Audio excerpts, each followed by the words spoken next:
ever wondered why two seemingly similar crimes can lead to such different punishments in India? Imagine two cases, both involve the tragic loss of life, but one is labeled as culpable homicide and the other as murder. What makes these terms distinct? In this video, we'll dive deep into these complex legal concepts, exploring the fine lines that separate culpable homicide and murder under the IPC, their punishments under both IPC and BNS, and what recent cases and rulings reveal about how Indian courts interpret these differences. Let's simplify these legal terms so that you can understand the why behind the law. Here are some key points that we are going to discuss.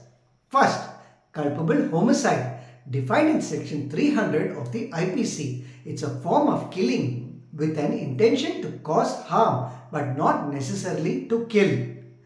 2. Murder. Explained under section 300. Murder is more serious offense with clear intent to kill.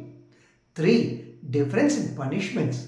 Culpable homicide may be punished with life imprisonment or up to 10 years, while murder can lead to the death sentence or life imprisonment.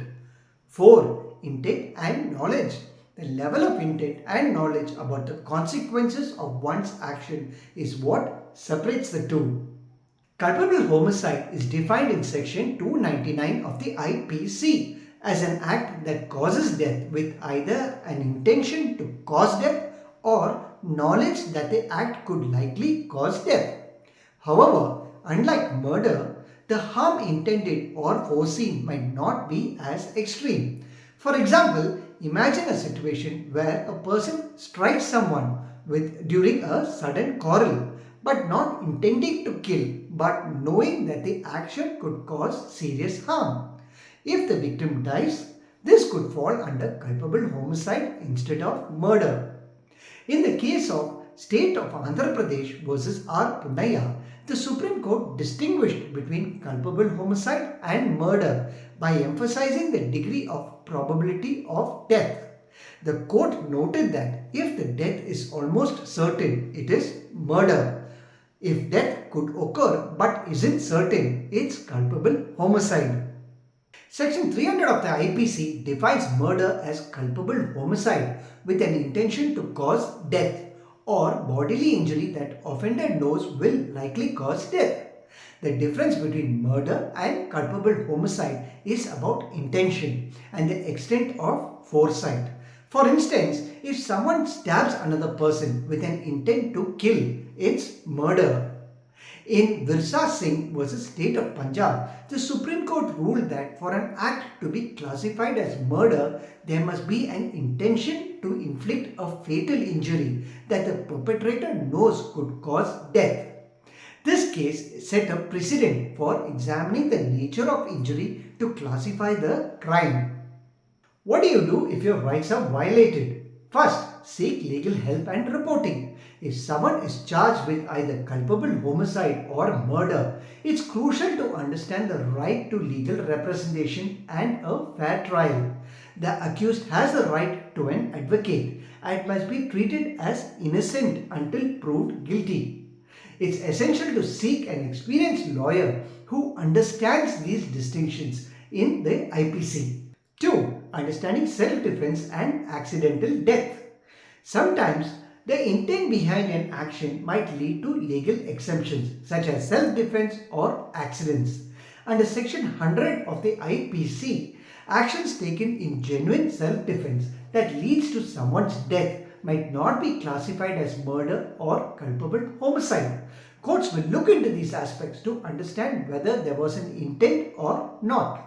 Recently, in 2023, the Delhi High Court in State versus Rajesh Sharma reiterated the importance of intent and knowledge in distinguishing culpable homicide from murder. The court emphasized that reckless behavior without intent could lead to culpable homicide charges rather than murder. Additionally, new amendments under the Bharatiya Nyaya Sanhita or BNS Act aims to streamline punishments for these offences, making sure they align with current societal standards. Justice Lokur mentioned The focus on intent is not just a legal formality, it's a measure to ensure fair justice. This underscores the judicial system's approach to carefully differentiate these crimes to fit each unique scenario. Here's a recap of what was discussed.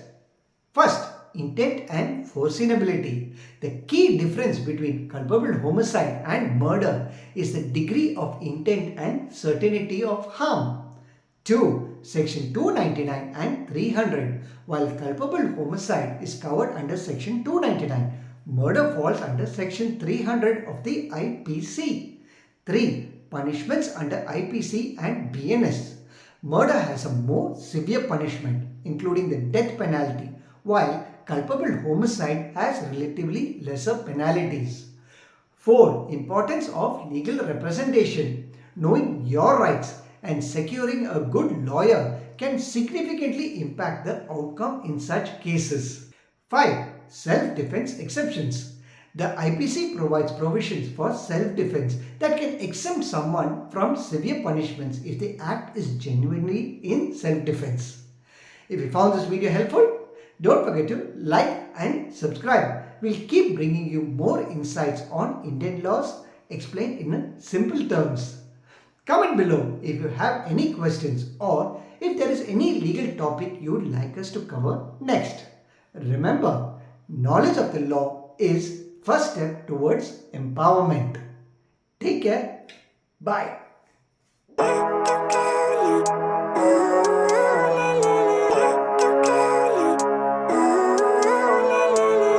Living life, every day, late at night, not okay. All I want, and I pray, all I need are some better days. Fuck me, I'm looking in the mirror, so foggy, but I've never seen clearer. I don't really think anyone can save me, and honestly I'm not really sure I want saving. I like to be my own worst enemy. There's no risk if you don't try at anything, so I'ma just keep buying everything. See you in the next life, have to be a better me. I don't think that my head's on straight, gotta flip it and grip it and go and get an x-ray. What's wrong with me? I just feel weight